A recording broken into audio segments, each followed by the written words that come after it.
So don't call your game 12 minutes if you can't beat it in 12 minutes. I didn't beat the game in 12 minutes. False advertising.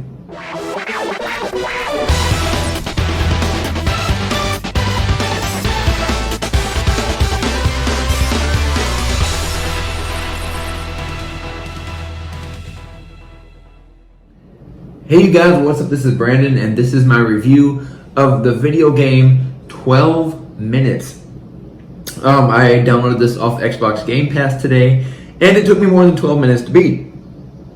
But if you don't know what it is a game about this guy stuck in a time loop, and each time loop is 12 minutes long.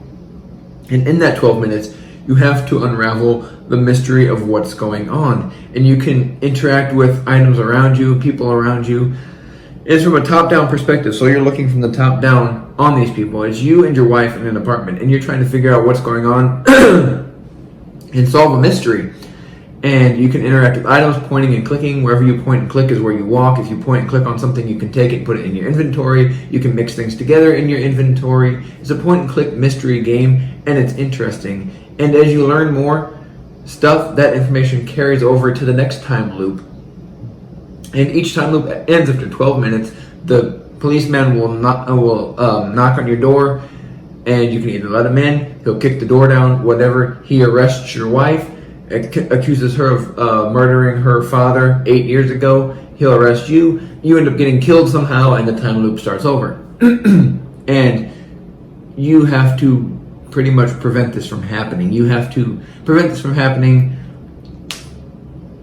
figure out whether your wife killed her father or not, try to reason with the cop, figure out ways to get around being killed in this time loop, even though after 12 minutes the time loop ends anyways, and you have to restart, and you have to get the items all back in your inventory, remember information, remember where items are, what things do to help you in the future so you can possibly outsmart the cop, or that kind of thing.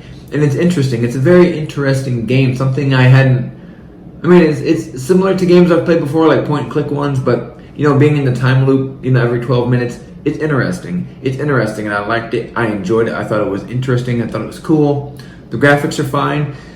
It's from a top-down view, so it just takes place in one setting. You're in the apartment the entire time, trying to solve this mystery. With dialogue options, different dialogue choices, and stuff like that. Very cool. And the twist at the end, there's a twist at the end. I mean, like, oh snap, because slowly going through it, I kind of felt, okay, I kind of think I know where this is going. But it went completely the opposite way. I'm like, oh man. But I kind of liked the ending. I thought it was cool. But to reach it takes about 5 or 6 hours if you don't know what you're doing, which I didn't know what I was doing. So it took me about 5 or 6 hours to actually get through these time loops, and you're playing the same thing over and over again, but you learn little bits of information as you go, and you use those bits of information to continue farther along in the time loop to unravel more of the mystery. And I think it's very cool. The ending was cool.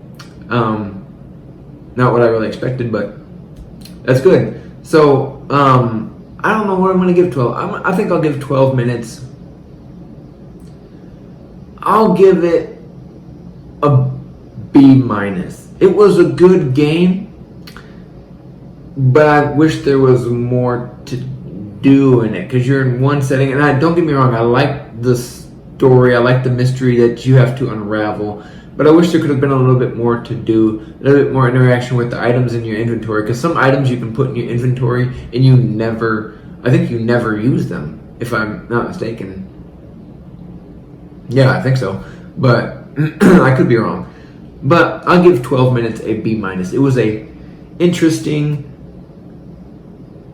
game and an interesting story that was being told, and it was an interesting way to solve the mystery. And I think it's worth playing at least one time. So if you played 12 minutes, let me know your thoughts on it in the comment section below. Also, if this is your first time viewing, please click the subscribe button for more. This is Brandon. Thanks for watching. Peace.